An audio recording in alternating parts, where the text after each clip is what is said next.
आज हम शुरू करने जा रहे हैं क्वाड्रेटिक इक्वेशन यानी कि दो घात समीकरण। ये दो घात समीकरण जो है खास तौर से क्लास 10th के स्टूडेंटों के लिए बहुत ही ज़्यादा इम्पोर्टेंट होती है, लेकिन इसका यूज हम कम्पिटिटिव एग्जाम में भी इसका क्या होता है, बहुत ज़्यादा यूज होता है, यानी कि इसके क्वेश्चन आते हैं। तो ये और भी अदर एग्जाम के लिए भी क्या हो जाएगी, बहुत हेल्पफुल वीडियो होने वाली। तो आइए हम शुरू करते हैं क्वाड्रेटिक इक्वेशन। क्वाड्रेटिक इक्वेशन यानी कि दो घात समीकरण। तो सबसे पहले हम दो घात जो समीकरण है, जो क्वाड्रेटिक इक्वेशन है, उसका हम व्यापक रूप देख लेते हैं। यानी कि या तो आपसे क्या बोलेगा, वो व्यापक रूप बोले या आपसे बोलेगा मानक रूप बोले, और इंग्लिश में इसको स्टैंडर्ड रूप बोलते हैं। तो बोलेगा तो हमें को इस टाइप से क्या बताना है, देखना है। तो जो हमारा मानक रूप होगा वो हमारा कुछ इस टाइप से होगा, यानी कि ax² + bx + c = 0। अगर जो हमारा फंक्शन दे रखा होता है वो उसके बराबर सीधे सीधे क्या हो जाता है, 0 हो जाता है। यानी कि क्वाड्रेटिक हमने पॉलिनोमियल पढ़ रखा है। क्वाड्रेटिक पॉलिनोमियल कैसा होता था भाई, px = लिखते थे हम वहां पे, px = लिखते थे ax² + bx + c। ये हमारा क्या होता है हमारा क्वाड्रेटिक पॉलिनोमियल होता है। तो हमें क्या होता है, ये जो px जब वो पॉलिनोमियल का क्या हो जाता है, 0 हो जाता है, तो हमारा वहां पे क्वाड्रेटिक इक्वेशन बन जाती है। ठीक है, तो दो घात समीकरण वहां की क्या हो जाती है, वहां पे बन जाती है। अब हमें यहाँ पे याद रखना है कि जो a और b हैं वो क्या होने चाहिए, रियल होने चाहिए। रियल मतलब कुछ भी हो, 1 2 3 -1 √2 कुछ भी हो सकते हैं, लेकिन जो a है हमारा यहाँ पे, ये जो a, उसकी वैल्यू कभी भी क्या नहीं होनी चाहिए, 0 नहीं होनी चाहिए। अगर हम a की वैल्यू यहाँ 0 कर देंगे तो ये इक्वेशन क्या नहीं रहेगी, क्वाड्रेटिक नहीं रहेगी, तो ये लीनियर इक्वेशन बन जाएगी। तो लीनियर इक्वेशन नहीं बने, इसलिए हमें a की वैल्यू क्या रखना पड़ेगी, नॉट 0 रखना पड़ेगी। ठीक है, तो यानी कि 0 नहीं होनी चाहिए। अब दो घात समीकरण है या नहीं है, कोई भी इक्वेशन हमको दे रखी है, अगर हमें पता करना है कि वो दो घात है या नहीं है, तो हमें क्या करना होगा। तो देखो, पहला यहाँ एग्जाम्पल हमको दे रखा है। पहला जो एग्जाम्पल हमको दे रखा है x+1 और ब्रैकेट में दे रखा है x+2, दूसरे ब्रैकेट में इक्वल में दे रखा है x-3 और दूसरे ब्रैकेट में x+1 दे रखा है। तो अगर हम यहाँ पे देखें तो x+1 से x+1 वैसे ही कैंसिल आउट हो गया, तो ये क्वाड्रेटिक तो वैसे ही नहीं हो गई। अगर आप चाहो तो क्या करो, आप इसकी मल्टीप्लाई कर लो, जो भी आपका बचे आप उसको क्या कर सकते हो, सॉल्व कर सकते हो। चलो सॉल्व करके भी देख लेते हैं। पहले हम x की x से मल्टीप्लाई करेंगे तो ये x² हो जाएगा। x से हम 2 की मल्टीप्लाई करेंगे ये तो 2x हो जाएगा। 1 की मल्टीप्लाई x से करेंगे तो ये x हो जाएगा, और 1 की मल्टीप्लाई फिर 2 से कर देंगे तो ये 2 हो जाएगा। इक्वल में देखो x से मल्टीप्लाई करेंगे तो ये x² हो जाएगा, और हम इसकी मल्टीप्लाई 1 से कर देंगे तो -3 हो जाएगा, और हम इसकी मल्टीप्लाई x से कर देंगे तो ये 3x हो जाएगा, और इससे कर देंगे तो -3 हो जाएगा।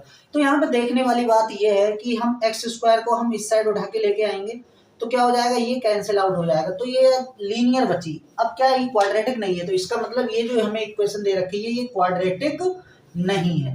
चलो दूसरी चेक करते हैं, ये वाली रूट में दे रखा है 3x² x और प्लस का √3, तो हमको इस फॉर्म में होना चाहिए।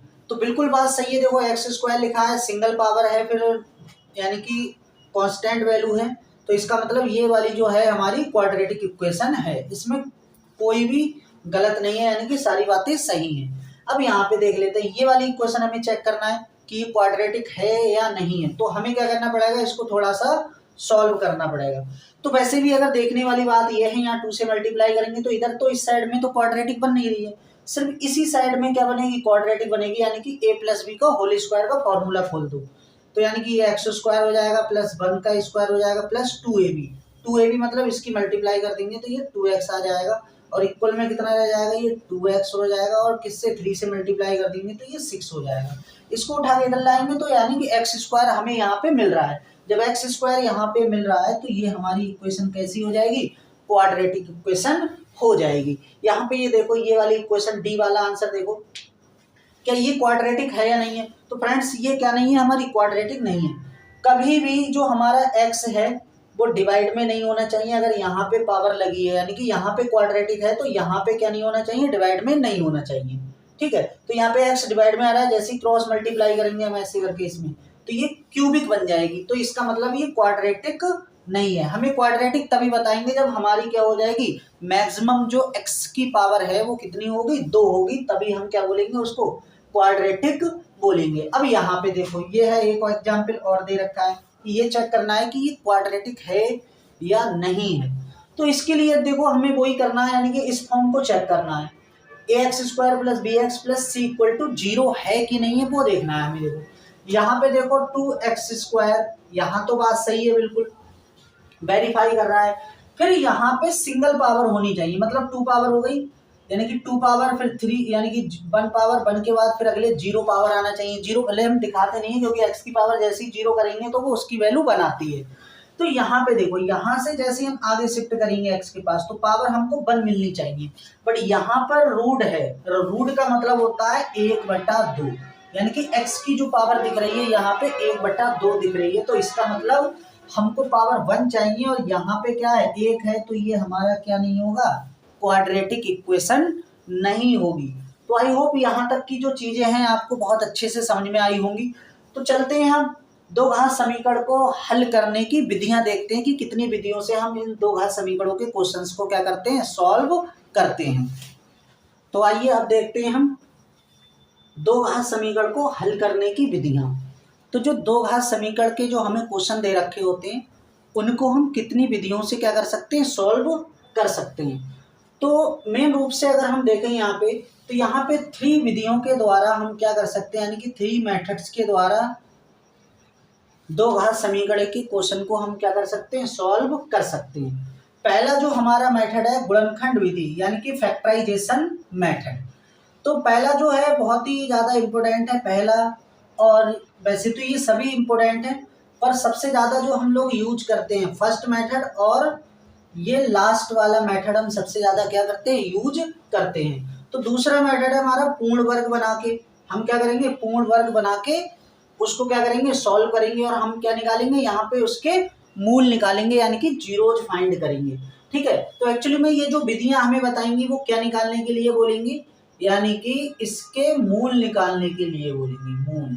ठीक है, मूल निकालने के लिए, जिसे इंग्लिश में क्या बोलते हैं, जीरोज बोलते हैं, या शून्यक भी बोल सकते हैं इसको। ठीक है, कुछ बुकों में क्या होता है, शून्यक लिखा होता है, मूल की जगह पे क्या लिखा होता है, शून्यक लिखा होता है। तो शून्यक बोले या जीरोज बोले या आपसे मूल निकालने के लिए बोले, तो हमें एक ही काम करना है। ठीक है, दूसरा हमारा मेथड क्या है, पूर्ण वर्ग बनाकर, पूर्ण वर्ग बना के हम क्या करेंगे, मूल निकालेंगे।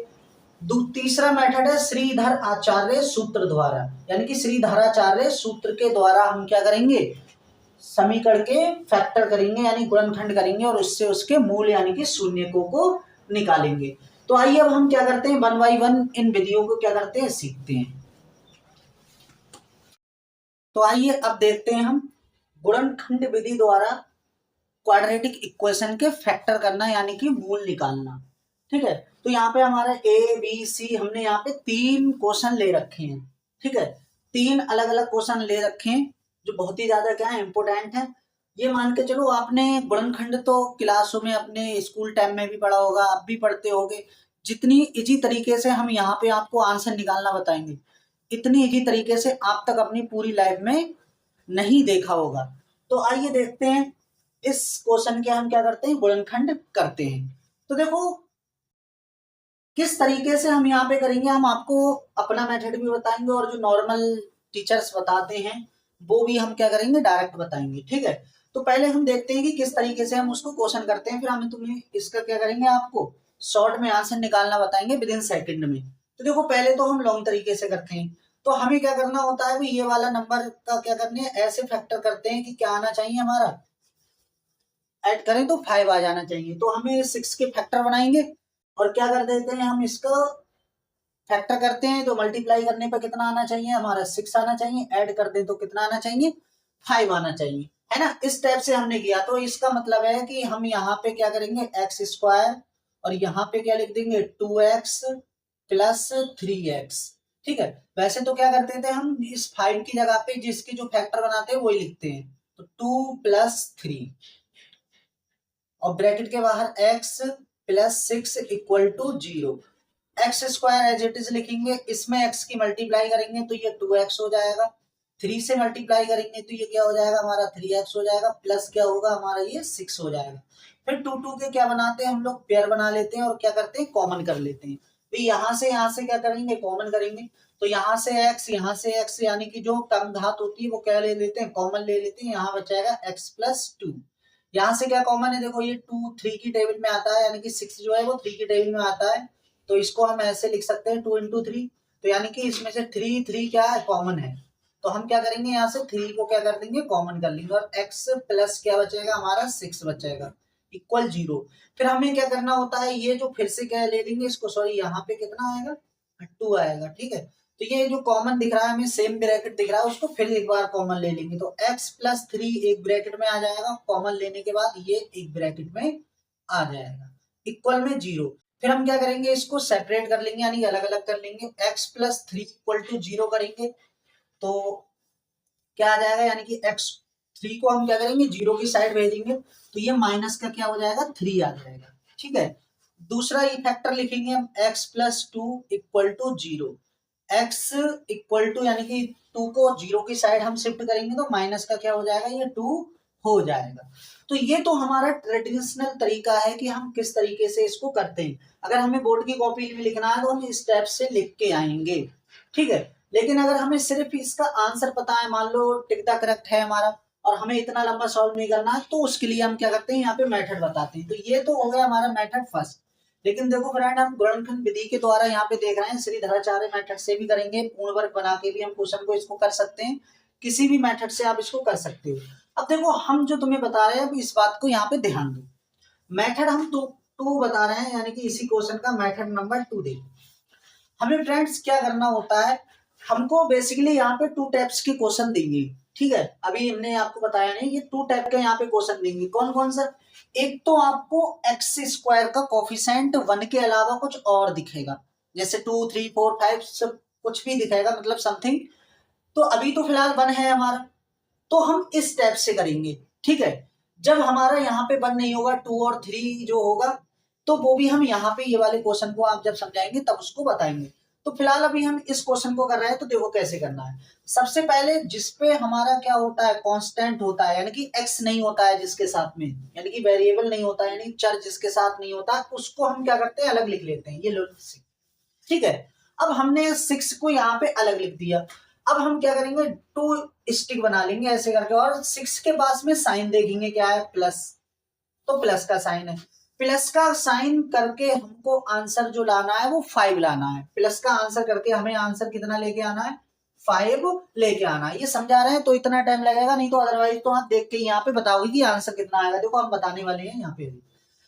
तो 6 के ऐसे फैक्टर करो कि जब हम मल्टीप्लाई करें तो 6 आना चाहिए, और जब उसको ऐड करें, देखो ऐड बोल रहा है ना, तो ऐड करें तो कितना आना चाहिए हमारा, 5 आना चाहिए। तो हमें पता है 2 और 3 क्या आ जाएगा, ऐड कर देंगे तो 5 आ जाएगा, या 3+2 लिखो तो भी हमारा क्या आ जाएगा, 5 आ जाएगा। अब बस इतना ही करना है, अब हम आंसर देने वाले हैं। अब हम क्या देने वाले हैं, आंसर देने वाले हैं।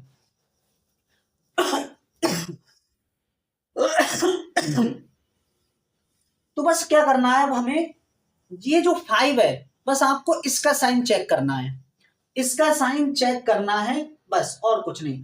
अगर इसका साइन प्लस है, 5 का साइन जो है वो यहाँ पे क्वाड्रेटिक में क्या है, प्लस है, तो हम इनको देख के क्या बताएंगे, आंसर को देने वाले हैं। तो भाई देखो इसका प्लस है तो ये तो कोई चेंज होगा नहीं। अगर मान लो माइनस होता, मान लो 5 यहाँ पे माइनस का होता, तो हम इसके क्या बदल देते, साइन बदल देते। मान लो जैसे एग्जाम्पल के लिए यहाँ 5 होता, तो यहाँ पे माइनस कर देते और यहाँ पे माइनस करते, और पुराने चिन्ह का कोई मतलब नहीं रहता, ठीक है। फिलहाल तो अभी हमारा प्लस है, तो बस हो गया काम। अब हमारा जो x का जो आंसर आने वाला है, अगर यहाँ पे आपकी जो वैल्यू साइन देखने के बाद प्लस दिख रही है, तो आंसर आपका क्या होगा, निगेटिव होगा। अगर यहाँ पे आपको प्लस दिख रहा है तो आंसर क्या होगा, आपका निगेटिव होगा।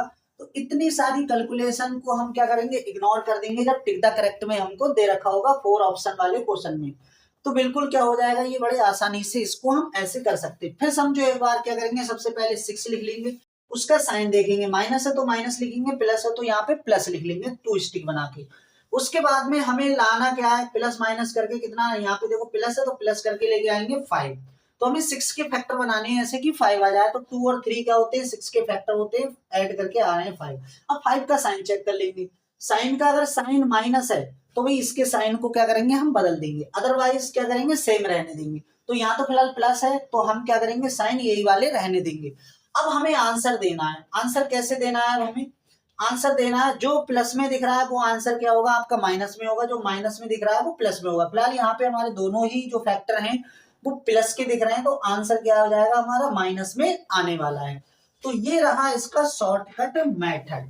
ठीक है, तो ये क्वेश्चन नंबर क्या हो गया हमारा, फर्स्ट हो गया। अब चलते हैं हम क्वेश्चन नंबर सेकंड पे। ये सेकंड टाइप का क्वेश्चन है, तो अब इसको देखते हैं हम। देखो सबसे पहले इसको लॉन्ग मेथड से देखेंगे हम लोग।